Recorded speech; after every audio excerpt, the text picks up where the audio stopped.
Karibu tena kwenye dondoo na mimi ni JJ Mwaka.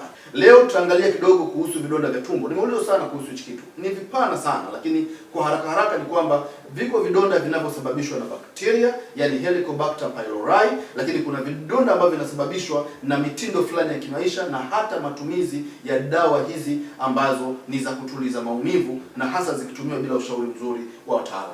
Kwa hiyo wewe ambaye ulishapimwa labda ukaambiwa tayari una H pylori au una hawa bakteria, ni vema upate namna ya kuwaondoa kwanza wale bakteria, halafu ndio utibu vile vidonda. Bahati njema au habari njema ni kwamba haya mambo yako kwenye mfumo wa chakula na yanatibika vizuri au yanasaidika vizuri kwa kupitia vyakula.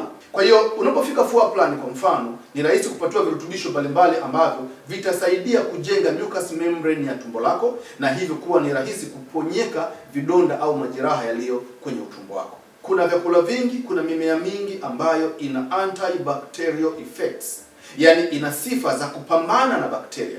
Kwa hiyo unapotumia mimea kama hii au virutubisho kama hivi, wakati mwingine huenda kusaidia kuangamiza hawa bakteria na kuacha tumbo lako na utumbo wako katika mazingira mazuri. Ndio maana tukasema kama una vidonda vya tumbo au una dalili zake na umeshaenda kuangalia kwenye kada mbalimbali, shida iko pale pale, tutembelee Ubungo Plaza ghorofa ya pili, njoo tukushauri, njoo tukusaidie. Kama uko nje Dar es Salaam, uko Mwanza, Arusha na kwinginepo. Kwa Mwanza ofisi yetu iko pale Pamba Road opposite na benki ya NMB.